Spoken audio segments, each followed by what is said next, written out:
आता हे सगळे विषय समोर आले की ह्याच्यामध्ये कोणाची शेकल्या जाईल हे काही सांगता येणार नाही. ब्रेकिंग विदर्भ, अंदाज तोच वृत्त नव्हे. वर्धाच्या सिव्हिल हॉस्पिटलमध्ये लागलेल्या घटनेची आमदार राजेश बकाणे यांच्याकडून पाहणी करण्यात आली.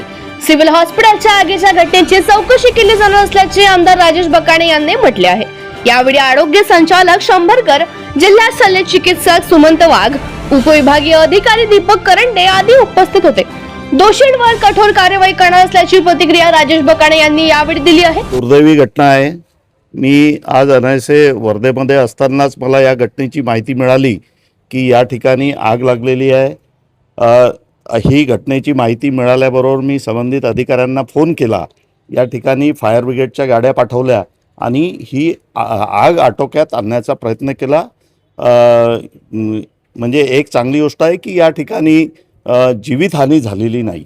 पण जी आग लागली हे काही फार मोठी घटना आहे.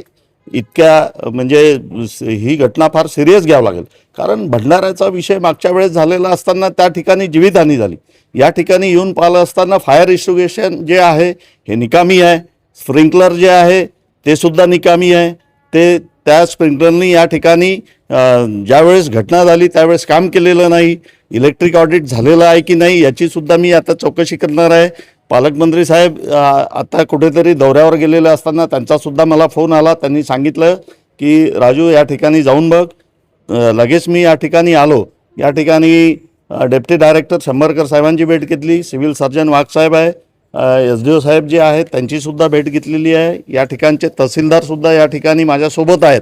या सगळ्या घटनेचा मी माझ्या तीव्र शब्दामध्ये निषेध करतो की या ठिकाणी अशी घटना जी झाली ही घटना घडायलाच नको होती. अधिकारी काय करत होते? फायर एक्सटिंग्विशन ऑन वर्किंगमध्ये आहे की नाही हे बघायला पाहिजे होतं. या ठिकाणी इतकं मोठं हॉस्पिटल आणि जर का ते पाईप लागलेले आहे आणि त्या पाईपमध्ये पाणी नाही आहे तर हे कुठल्या कामाचं? म्हणून या ठिकाणी योग्य ती चौकशी करण्याचे आदेशसुद्धा पालकमंत्री साहेब या ठिकाणी देणार आहे आणि मी सुद्धा या घटनेचा या ठिकाणी अधिकाऱ्यांना जाब विचारणार. अर्थाने शासन या ठिकाणी या कामासाठी मोठ्या प्रमाणामध्ये निधी उपलब्ध करून देत असते.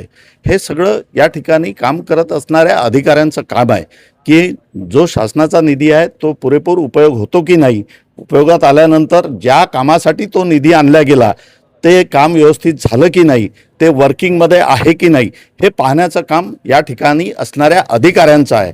आता हे सगळे विषय समोर आले की ह्याच्यामध्ये कोणाची शेकल्या जाईल हे काही सांगता येणार नाही. जोपर्यंत आता ते डॉक्युमेंट समोर येणार नाही तोपर्यंत याच्यावर काही बोलण्यात फायदा. असं आहे की हा सेकंड फ्लोअर, या सेकंड फ्लोअरवरून त्यांना बाहेर काढणं जिकरीचं काम होतं. तरीसुद्धा आग लागल्याबरोबर त्यांना बाहेर काढलं. त्यांचा जीवितहानी कुठे होऊ दिली नाही, कोणाला दुखापतसुद्धा होऊ दिली नाही.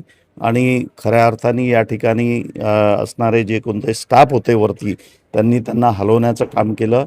त्यांचं मी खरंच मनापासून अभिनंदन करतो. पण ज्या कोणी अधिकाऱ्यांनी या फायर ऑडिटमध्ये हलगर्जीपणा केला असेल त्याच्यावर 100% कारवाई झाल्याशिवाय राहणार नाही. आणि जर का त्याच्यावर कारवाई झाली नाही तर मी येत्या फरवरीमध्ये येणाऱ्या अधिवेशनामध्ये विषय लावेल. संध्याकाळी CM साहेबांसोबत बोलतो. या ठिकाणी जी काही दुर्दैवी घटना झाली अशी घटना वारंवार कुठेही घडायला नको, कारण हा जीविताशी खेळ असल्याचा प्रकार आहे. आणि या ठिकाणी जे फायर एक्सटिंग्विशन असेल, त्याचं ऑडिट असेल, इलेक्ट्रिकचं ऑडिट असेल, हे प्रत्येक हॉस्पिटलमध्ये जसं हॉटेलमध्ये करतात हॉस्पिटलमध्ये का करत नाही हा माझा प्रश्न आहे. हां, मी आता पाहणी केली असता ते अनेक डॉक्युमेंट्स त्या ठिकाणी जळलेल्या अवस्थेमध्ये दिसले. आता ते माहिती पडेल की कुठला रेकॉर्ड त्या ठिकाणी होता आणि एकाच रूममध्ये आग लागली आणि त्याच्यानंतर ती पसरल्या गेली. पण जीवितहानी झाली नाही ही चांगली गोष्ट या ठिकाणी नाही. आता ते इलेक्ट्रिक ऑडिट झाल्यानंतर ते माहिती पडेल की ती आग कशामुळे लागली. नाही, ते इलेक्ट्रिक ऑडिट झाल्याशिवाय असं हवेत बोलण्यात काही फायदा नाही. टक्के कारवाई होईल. याच्या आधी जे ऑडिट झालेलं आहे ते किती वर्षापूर्वी झालेलं आहे, ऑडिटमध्ये काय कंप्लायन्स आलं होतं ते फुलफिल केल्या गेलं की नाही, त्या ठिकाणी इलेक्ट्रिक ऑडिट जे झालेलं आहे त्याच्यामध्ये काही कंप्लायन्स असेल तर ते फुलफिल केल्या गेलं की नाही, याची सगळी चौकशी आता इत्थंभूत होणार. मुख्यमंत्री देवेंद्र फडणवीस यांना घटनेची माहिती देणार असल्याचे देखील त्यांनी सांगितले आहे। जी काही दुर्दैवी घटना झाली अशी वारंवार अशी कुठे घटना घडायला नको, हा जीविताशी खेळ असण्याचा प्रकार आहे। फायर इन्व्हेस्टिगेशन असेल, इलेक्ट्रिकचा ऑडिट असेल, प्रत्येक हॉस्पिटलमध्ये जिथे हॉटेलमध्ये करतात, हॉस्पिटलमध्ये का करत नाही असा प्रश्न बकाणे यांनी उपस्थित केला आहे। अनेक डॉक्युमेंट जळलेल्या अवस्थेत दिसले, एकाच रूम मध्ये आग लागली, त्यानंतर इतर रूम मध्ये पसरली। या ठिकाणी कोणती जीवितहानी झाली नाही। 100% दोषींवर कार्यवाही होईल। ऑडिट किती वर्षांपूर्वी झाले आहे, ऑडिट नंतर त्याची दुरुस्ती झाली की नाही याची सगळी चौकशी केली जाणार असल्याने असे बकाणे म्हणाले। नाही, मला आता 1 तास अगोदर माहिती मिळाली दिली डॉक्टर वाघनी, म्हणजे आमचे जिल्हा शल्य चिकित्सक आहे। त्वरित मी इथे आलो आणि आल्यानंतर आता 15-20 मिनटं झाली मी बघत आहो, तर एका रेकॉर्ड रूम मध्ये ती आग लागल्याचे असे दिसले। आणि जेव्हा मी एन्क्वायरी केली, म्हणजे विचारलं, तर रेकॉर्ड रूम हे बाहेरून बंद होती। आग कशी लागली अजूनपर्यंत क्लिअर झालेलं नाही। आणि आता ते जेव्हा आम्ही ऑडिट करू, म्हणजे फायर ऑडिट किंवा PWDला आम्ही विचारणा करू आणि त्यानुसार ते इलेक्ट्रिकल ऑडिट आणि फायर ऑडिट करेल आणि एक्झॅक्टली आग कशी लागली त्याचं आपण कारण शोधून काढू।